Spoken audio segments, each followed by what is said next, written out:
baboy. Hi guys, nagluto ako, wala kaming karne na manok at baboy, kaya sinubukan ko tong chicharon sa gulay guys. Yan, bawang at sibuyas at chicharon. Ating gulay.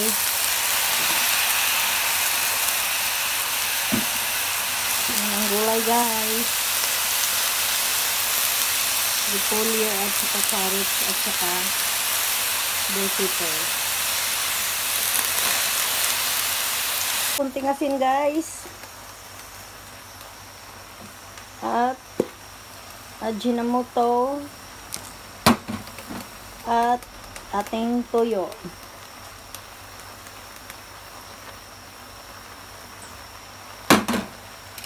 Ating kunting magic sarap.